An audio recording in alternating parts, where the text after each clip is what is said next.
رسول خدا نے ایک حج اور ایک عمرہ کیا ہے، کیا زیادہ عمرے کرنا یا حج کرنا بدعت نہیں؟ نہیں، رسول اللہ نے تو عمرے کیے ہیں کئی سارے، حج تو خیر ایک ہی ہوا مگر عمرے تو کیے، عمرے تو ایک حج کے ساتھ کیا، پھر جو حدیبیہ والا تھا اس کے بعد بھی کیا، رمضان میں بھی کیا، تو 4 عمرے کیے، بدعت کوئی نہیں، ٹھیک ہی ہے، جس کو موقع ملے، بہت عبادت۔ اب اسی کے ساتھ ہم آج ایک سوال جو ہے نا اس کے ساتھ پیدا ہوتا ہے کہ اگر لوگ بھوکے مر رہے ہیں نا کسی علاقے میں تو لوگ عمرے اور حج پر جائیں تو پھر شاید اللہ تعالیٰ پکڑ ہی لے کہ یہ پیسے غریبوں کو دے دیتے، کیوں تم حج اور عمرے پر آئے؟ اس پر جو علامہ شامی لکھتے ہیں کہ لوگوں نے، علماء نے رسالے لکھے ہیں کہ جب غریب ہوں لوگ تو اس وقت نفلی حج اور نفلی عمرے سے بہتر ہے کہ آدمی ان کی مدد کرے۔ اسی کے ساتھ ہم آج کا پروگرام بس یہاں ایک بات عمرے کے بارے، حج کے بارے کر کے ختم کر دیں۔ جی، کتابوں میں لکھا ہے کہ حضرت عبداللہ ابن مبارک جو بہت بڑے محدث ہیں، عالم ہیں، اللہ ان پر رحمت کرے، وہ میدان عرفات سے جب لوٹے نا مزدلفہ رات گزار رہے تھے، عید کی رات ہی ہوتی ہے، تو انہوں نے خواب میں سنا یہ سال جو لوگ حج پر آئے نا ان میں سے اللہ کو سب سے زیادہ پیارا حج فلاں شخص کا ہے، اس کا نام لیا گیا،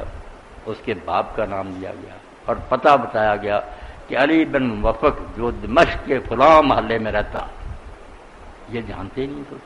حیران ہو کر اٹھے کہ وہ کون آدمی، تو یہ سفر کر کے پھر دمشق گئے، محلہ ڈھونڈا، مکان پر گئے، دروازہ کر کے آیا، نام پوچھا، اس نے کہا علی نام ہے، باپ موفق، انہوں نے کہا پتہ تو ٹھیک، تو مبارک بھی، تو تمہیں حج کی مبارک ہو۔ اس نے کہا حضرت میں حج پر نہیں گیا، انہوں نے کہا شاید یہ ریاکاری سے بچنا چاہتا، فرمایا نہیں حج کی مبارک۔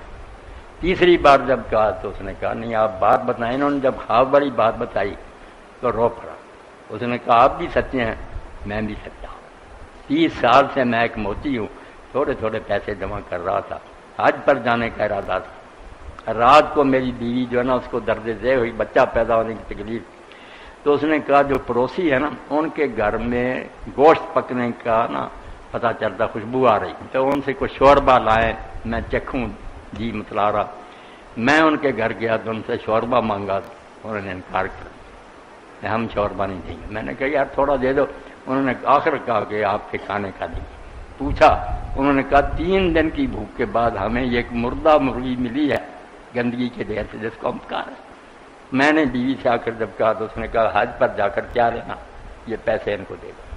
تو یہ بات سن کر عبداللہ نے کہا اسی لیے اللہ نے کہا کہ جو آئے ہیں نا ان سب میں سے مجھے علی بن موفق کا حج جو ہے پیارا، کہ اس نے غریب کی خبر لی۔ تو یہ بات بیٹا آپ لوگ چھوڑ کر دکھاوے کے لیے بھاگے جاتے ہیں، غریبوں کی خبر نہیں ہے، اگر غریبوں کا پتہ کریں پھر ساتھ حج عمرے کی بھی کریں پھر تو بہت اچھی بات، اگر غریب مرتے رہے اور یہ بس اپنا ادھر شوق پورے کرتے رہے۔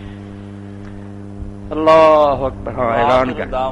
الحمدللہ رب العالمین، ماشاء اللہ، سب کو خیریت سے رکھے اللہ، حج عمرے نصیب